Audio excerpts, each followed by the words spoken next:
Hey guys, welcome back to Adventure Camping. Tactical Nut here, and today we're going to be talking about a brand new topic for me because I've been working on building something for a little while. Give you a quick peek. Yes, that's right, ladies and gentlemen. Today we're going to be talking about my Get Home bag, so stay tuned.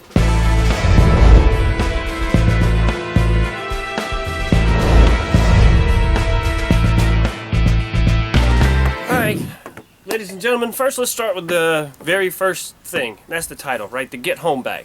What is that, and how does that maybe differ from a bug out bag? Now, for me, a Get Home bag means I'm going from one place to another. Something happens to my car, or let's just say I rode with somebody else and their car breaks down, whatever you want to call it, scenario you want to put. Your vehicle is no longer going to get you home, right?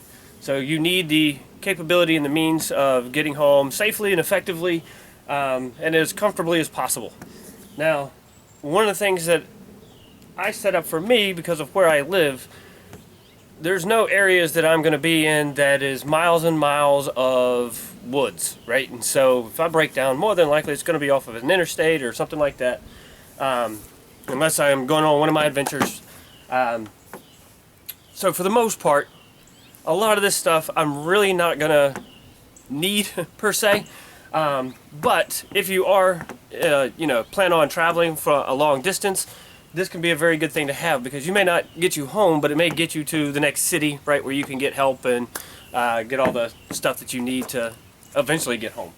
Now, for me, let's start with the outside of how I set this up and how I'm going to be using it. First, trekking poles. These are always going to be in the back of my car with this. I can easily attach them through the compression straps if I need, right? And so why would you need trekking poles? One, they do assist with hiking. I haven't used these yet, but I got them for Christmas, and so I'm definitely going to be putting them to use over the summer for sure. But the second and very useful thing they can be used for is shelter building, right? If all you have is your, let's just say your poncho or a tarp, you can help use these to prop it up and build yourself a little shelter with it. So it does save some time and energy.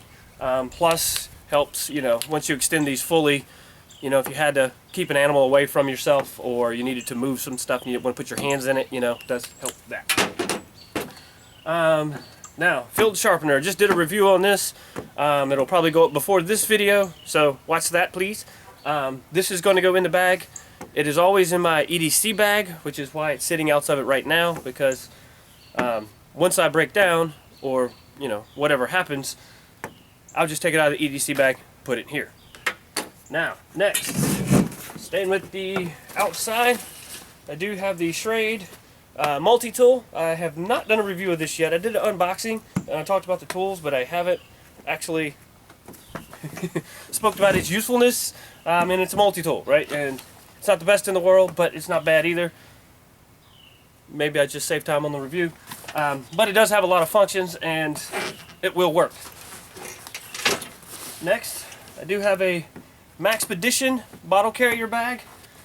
Does have Velcro up here for patches. I got my,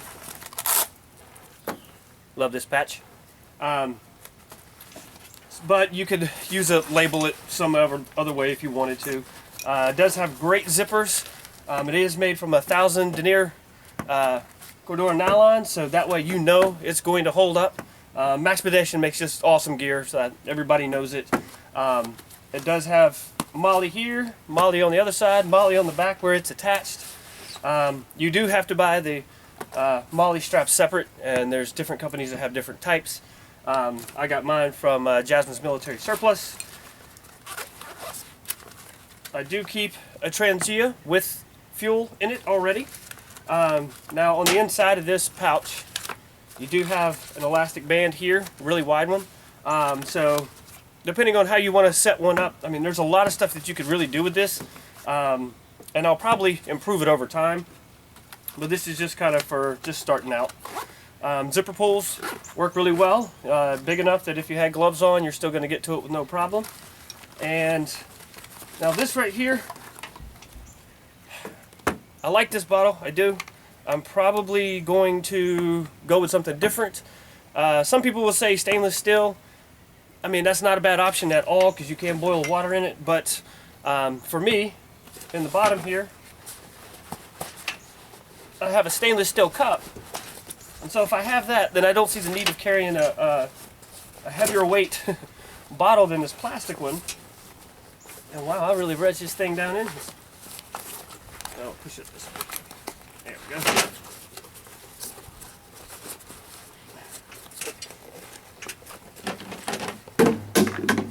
Oops. That stuff's just falling everywhere. Wow. Good thing this isn't an emergency. Just take my word for it. There's a stainless steel cup in there, and I'll get it out later. So yeah, I just looked really foolish, didn't I? I'm okay with that. It happens. But yeah, so awesome bottle carrier. You could, so many different ways you can set these up. Another place here for morale patch if you wanted to. D-rings on either side.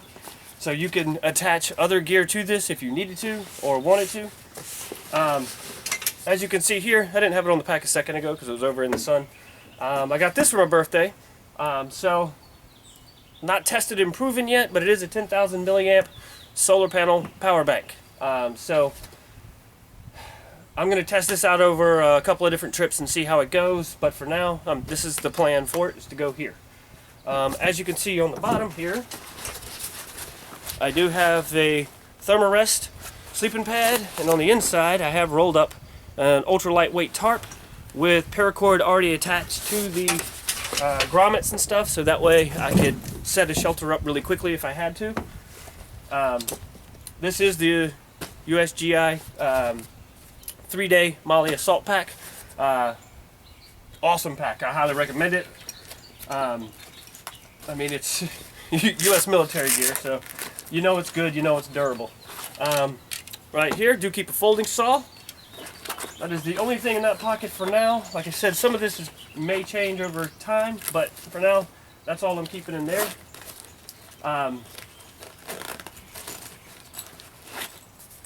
First aid kit. Water filter. I do have a handheld two-way radio. I have another one in the house. This does have the earpiece attachment you can see in there. So that way I can just hook it to my belt or hook it to the pack and talk hands-free. I could clip it onto the shoulder strap if I needed to, just to be able to talk from there. In a waterproof pouch. Got this at Jasmine's military surplus. The pouch, not the radio. Because you definitely want to keep, like if I was in a situation, you know, I could easily throw my phone in here as well. That way I know all my electronics gear is protected. The solar panel charger, this is supposed to be waterproof. We're going to test that out over time, so we'll see if it really is. And if it holds up to be true, then I won't need to put it in the pouch. Pine Fire Fatwood. I don't have to stop and collect tinder to start a fire, and if I really had to, it could just burn the bag, right? It's quick, simple, easy. Highly recommend this stuff. Unfortunately, they went out of business, but you know, I got some before they did, and I love it. Fire pouch with fire starting material, tin with char cloth. I do keep the UCO stormproof matches, bar of trioxane. That stuff is amazing. I don't know why anybody uses anything else. Ferro rod and lighter, right? Gotta have your big lighter. I also in here keep a little tube of chapstick because that can kind of work like a candle if you needed it to. Also, you could use it as chapstick. Oops.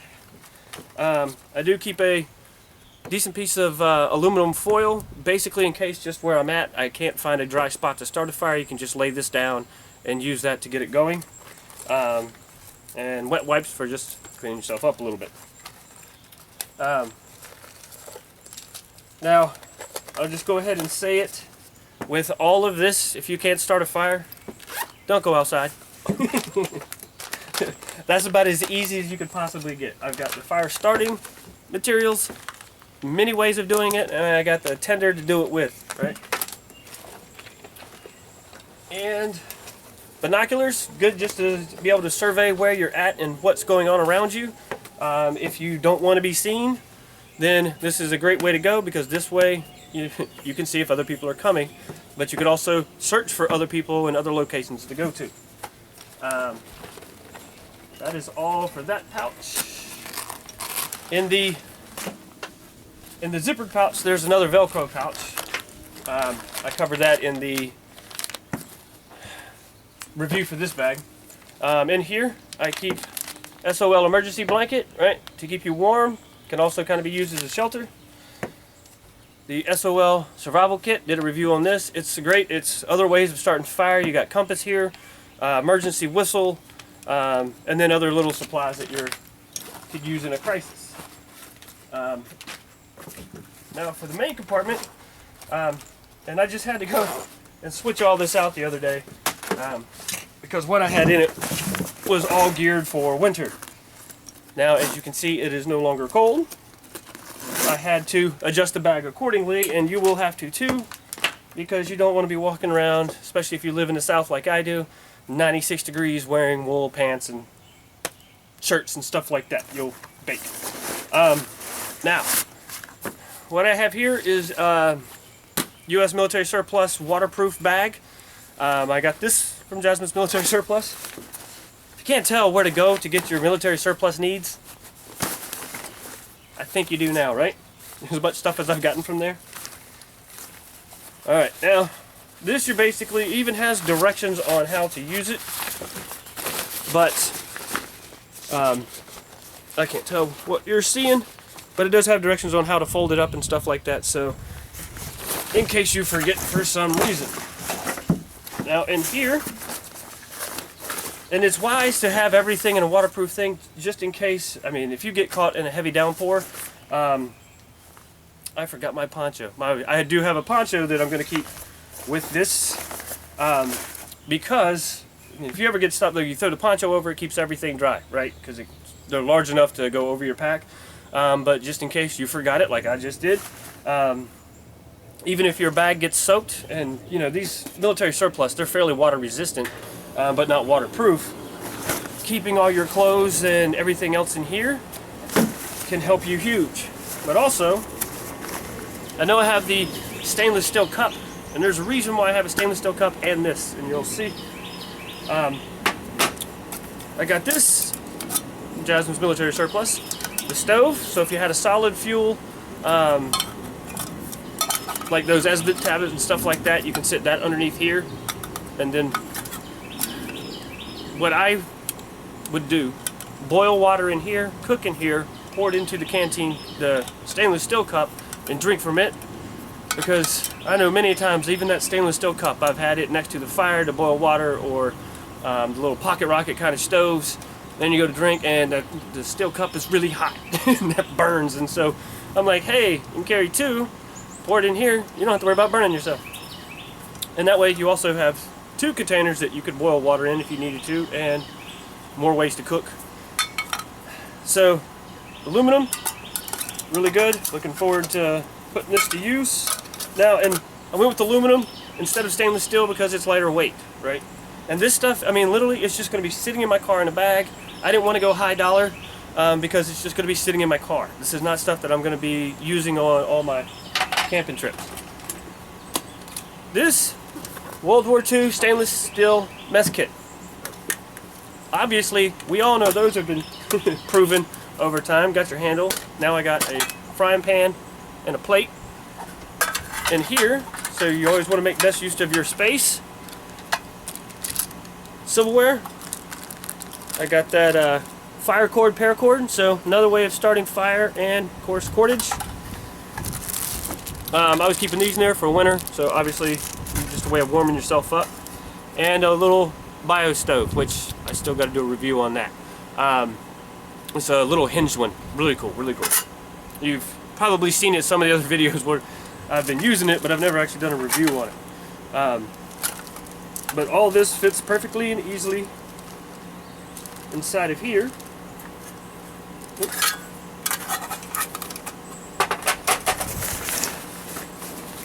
And then basically I just have backup clothing, right? I'm going to take a long sleeve shirt just in case, depending on where you're at. If it's going, to protect your skin, or sometimes in the summertime you can get cold if it's rained enough, and depending on the weather where you're at, or if you're in the mountains, the evening stand can still get cool, so you still want a way of staying dry and warm. Got one of the U.S. military t-shirts, the quick dry fabric. This shirt is awesome. I've beat this thing to death and I love it because it dries so fast. It's awesome. Then of course a backup pair of shorts. I will probably put a lightweight nylon pants in there just in case, because like I said, depending on who you are, if you're mostly walking down a road to find a new place and it's hot outside, you want shorts. If you're going to have to walk through the woods, having the lightweight nylon pants, they dry really fast and of course would protect your legs. Like I said, the only thing I'm missing that I would put in here was two things. One, the poncho, which is in the house. I'd wear that because I need the rain protection. It's also shelter. But what was it? I just had it in the tip of my tongue. Flashlights I have in my EDC bag. That would transfer over to this bag, so I don't need to keep batteries in here. And I would recommend that if you're going to have a flashlight that you're going to just keep in the bag and dedicate it, keep the batteries separate. Don't put them in the flashlight and leave them that way, because that lends more to them corroding, and then you pull out your flashlight and it's no good. Because like I said, this stuff is just going to sit in this bag. It's not going to be actively used, more than likely, right? So this way I always know this stuff is in here and ready to go for me, right? This stuff is just an emergency. And for emergency materials, you're going to not want to use them to wear them out, take them out of your bag, forget to put them back, that kind of thing. Oh, fixed blade knife. I have the Michael Hawk Hellion survival knife. Done a review on that thing. That thing is a beast. It is a tank. There is no way anything is ever going to happen to that knife. So I'm going to attach it to the side of this bag so that I have a large fixed blade. And of course, I am a knife guy, so I'm always going to have a pocket knife of some sort on me already, as well as even a really small one on my keychain or something like that. Okay guys, hopefully this will help you in your decision of what to keep in the car. Maybe hopefully it gave you a pointer or something to think about. I do keep a bag also. She has a Kelty pack in hers, so that way if she's ever out anywhere, and I'll tell you, it's come in useful many times. Even with our friends, just having extra supplies in the trunk really comes in handy. And I believe that is it. Yeah, I think I got everything covered. So, okay, just let me know what you think, guys. Oh yeah, food. Food is the only thing that's not in here. I'm going to buy the survival tabs. They got a 25-year shelf life, so I don't have to worry about, if it was a Cliff Bar and the chocolate in it melting or something going bad, and I don't have to keep rotating food. Survival tabs I'm going to get, test out, and put in here. But I'm going to do a test a little bit differently to see how that stuff really works. But you'll see more of that in the future. Okay. Hopefully this will help you. Anything that you would add, or different pieces of gear that you think might come in handy. Like I said, I always have flashlights and stuff in my bag, my EDC bag, so that's going to be there. Just running through quick thoughts, and that's about it. Okay. In the meantime, be prepared, have fun, and get home.